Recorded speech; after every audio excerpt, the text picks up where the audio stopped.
आ साडा बट लगा है वा, आ साडा मार्बल आ देख लो। ये सनी ग्रे दे विच लाट आ, एक लाट लगी हुई है, फुल भी दिखा दे, है फुल है विच दा। अस्सलाम वालेकुम जी, उम्मीद है सारे दोस्त भरा मेरे ठीक होणगे, खैर नाल होणगे।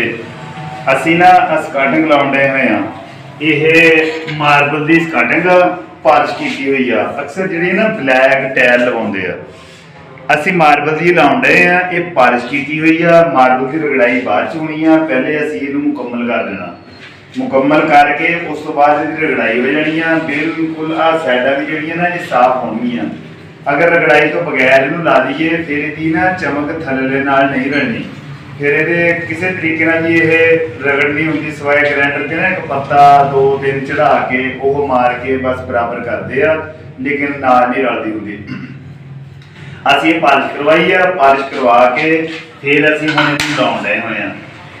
तुहानूं असीं सारी लगदी भी दिखाउने आ, इहदी सफाई भी मगर कीती आ, बिल्कुल बेहतरीन इहदी सफाई करनी आ। ਇਹਦੇ ਨਾਲ बहुत ग्रेस उठूगी इस मार्बल की, ਤੁਹਾਨੂੰ ਅਸੀਂ क्लीयर होया भी दिखावांगे भी वो किस तरह मतलब बाद च ਇਹ ਨਾਲ रल जाती है, बिल्कुल सोहनी लगती है। दोस्त भरा बेशक चाहण ਇਹ ਜਿਹੜਾ हैगा जैट ब्लैक इसकी स्कार्टिंग तुसीं ला सकते हो, लेकिन टाइल नाल ये फिर भी मेरे हिसाब नाल बेहतर आ। लेकिन अगर तुहानूं टाइल अच्छी लगे तुसीं वो ला लो, साडे हिसाब नाल मार्बल दे नाल मार्बल लग्या होया बेहतर आ, यही लाना चाहिए वा। मार्बल सोहना लगता वा, टाइल कदी ना कदी अगर क्रैक हो जाए दोबारा फिर उस शेड नाल रलदी नहीं। मार्बल तो फिर भी ये रल जाता, कुदरती आ। जैट ब्लैक इको ही मार्बल होंदा, ये उही लगना होंदा। अज हुण तुहानूं असीं पीस ला के दिखाते हैं।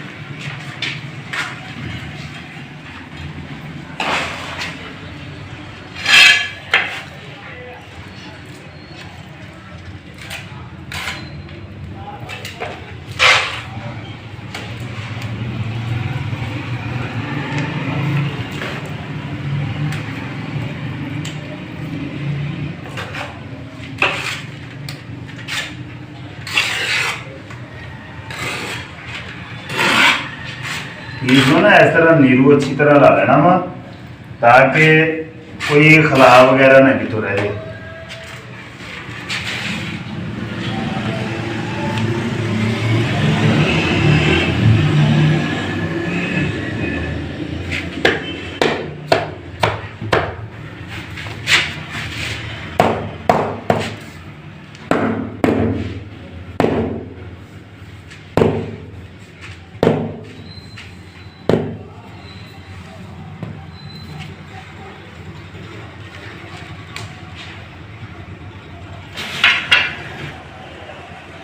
आ देख लो असी फिलिंग की है ना अच्छी तरह, पहले आह फिलिंग दीवार के नाल ये कर देनी आ। मार्बल की फिलिंग अच्छी तरह नाल किनारियां च बिल्कुल कर देनी आ। बाद च उत्ते ना किसी चीज़ ना प्लेन ना या कांडी ना इहनूं खिंच लेना, उत्तों नाल मुੱਢ साफ कर देने आ। तो फिर थोड़ी आ देखो ना इस तरह आ सही अच्छे तरीके नाल ऐदा ये नाल बिल्कुल सही थल्ले एन प्रैस होकर बैठूगी, ਇਹਦਾ खास ख्याल करना।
लो ला लिया ना, इन चेक करने का आसान तरीका, बिल्कुल सीधे चीर होंगे। ਇਹਨੂੰ ਇਦਾਂ ਰੱਖ ਕੇ ਤੇ ਨਾਲ ਚੈੱਕ ਕਰੀ ਜਾਣਾ, ਬਿਲਕੁਲ ਇੱਕੋ ਜਿਹੀ ਲੱਗ ਕੇ ਜਾਊਗੀ।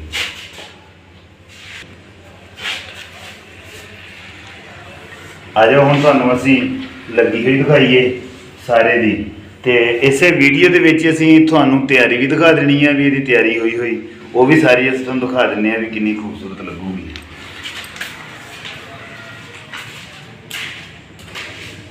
ਆ ਲੱਗੀ ਹੋਈ ਆ ਸਾਰੀ, ਇਹਨੂੰ ਚੈੱਕ ਕਰ ਲਓ। ਇਹ ਟੀਵੀ ਲਾਉਣ ਦੀ ਲੱਗੀ ਹੋਈ ਆ। ਅਸੀਂ ਦਰਵਾਜ਼ੇ ਲਾਉਣੇ ਆ, ਜਦੋਂ ਲਾਏ ਇਹ ਵੀ ਤੁਹਾਨੂੰ ਅਸੀਂ ਵੀਡੀਓ ਦਿਖਾਵਾਂਗੇ ਇਨਸ਼ਾਅੱਲਾ ਅਗਲੀ ਵੀਡੀਓ ਦੇ ਵਿੱਚ। ਆ ਜਾਓ, ਆ ਕਮਰੇ ਦੀ ਲੱਗੀ ਹੋਈ ਹੈ, ਇਹਨੂੰ ਵੀ ਸਾਰੀ ਵੀਡੀਓ। ਹੁਣ ਤੁਹਾਨੂੰ ਅਸੀਂ ਤਿਆਰੀ ਵੀ ਦਿਖਾਉਂਦੇ ਆ, ਨਾਲ ਤੁਹਾਨੂੰ ਪਤਾ ਲੱਗ ਜੂ ਇਹਦੇ 'ਚ ਬਾਰਡਰ ਕਿਹੜਾ ਲੱਗਾ ਹੋਇਆ ਵਾ, ਬਾਰਡਰ ਕਿੱਥੋਂ ਲੱਗਾ ਹੋਇਆ। ਤੇ ਮਾਰਬਲ ਤੁਹਾਨੂੰ ਦਿਖਾਉਂਦੇ ਆ ਕਿਹੜਾ ਲੱਗਾ ਹੋਇਆ ਵਾ, ਉਹ ਕਲੀਅਰ ਕਰਕੇ ਫੇਰ ਦਿਖਾਵਾਂਗੇ ਹੁਣ ਤੁਹਾਨੂੰ ਅਸੀਂ। ਆਹ ਸਾਡਾ ਬਾਰਡਰ ਲੱਗਾ ਹੋਇਆ ਵਾ, ਆਹ ਸਾਡਾ ਮਾਰਬਲ ਆ, ਆਹ ਦੇਖ ਲਓ। ਇਹ ਸਨੀ ਗ੍ਰੇ ਦੇ ਵਿੱਚ ਲਾਟ ਆ, ਇੱਕ ਲਾਟ ਲੱਗੀ ਹੋਈ ਆ, ਫੁੱਲ ਵੀ ਦਿਖਾ ਦੇ। ਇਹ ਫੁੱਲ ਹੈ ਵਿੱਚ ਇਹਦਾ,